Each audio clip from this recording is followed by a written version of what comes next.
ஆடி அமாவாசை முடிஞ்சு வரும்போது சாமி எனக்கு கடம்பத்தனம் இருக்கு, ஆனா அவனுக்கு வந்து பார்த்தோம்னா மறுபடியும் ஒரு அடையாளத்தை கொடுக்கணும்னா தொழில் பண்ணலாமா, இல்ல வேற ஏதாவது பிசினஸ்ல காசு போட்டு மாட்டிக்கலாம். 40 நாள்ல போன் வருது, அழைப்பு வருது.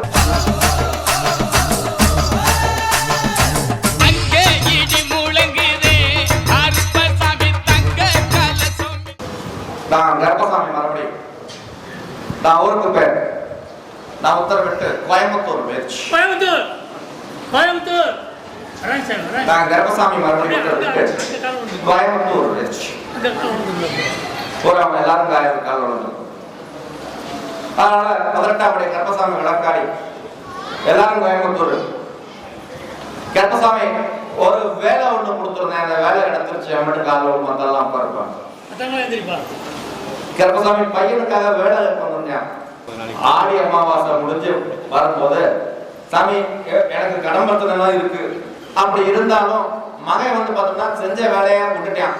ஆனா அவனுக்கு வந்து பார்த்தோம்னா மறுபடியும் ஒரு அடையாளத்தை கொடுக்கணும்னா தொழில் பண்ணலாமா, இல்ல வேற ஏதாவது பிசினஸ்ல காசு போட்டு மாட்டிக்கலாம். அதனால கர்ப்பசாமி நீதான் விளக்கம் சொல்லணும்னு கேட்கும்போது காசு போட்டு பிசினஸ் பண்ண வேண்டாம்டான்ட்டேன். என்ன சொல்லிவிட்டேன்? காசு கொடுத்து பிசினஸ் வேண்டாம், தொழில் போட்டு மாட்டிக்கிடுவா. அதனால கர்ப்பசாமி ஒரு 40 நாள்ல நான் கர்ப்பசாமி ஒரு வேலை தேடி வரது பிடிச்சிக்கோ சாமி, சம்பளம் கை நிறைய சம்பளம் கொடுத்துறேன், கை நிறைய சம்பளம் கொடுத்துறேன். 40 நாள்ல போன் வருது, அழைப்பு வருது, போய் ஜாயின் பண்ணிக்கடா, சேர்ந்துக்கடான்னு சொல்லிவிட்டேன். உன் மகனுக்கு வேலை கிடைச்சாச்சா? என்ன வேலை? மேனேஜர் வேலை. மேனேஜர் வேலை சம்பளம் கொடுப்பா 42,000 ரூபாய் காலம் வந்து சம்பளத்தை போட்டார்.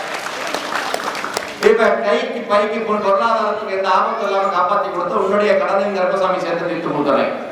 உன்னுடைய குடும்பத்துல விளக்கேற்றி கொடுத்துறேன். கர்ப்பசாமி இருந்து கடன்காரன் பிரச்சனை இல்லாம காப்பாத்தி கொடுத்தா போதுமா?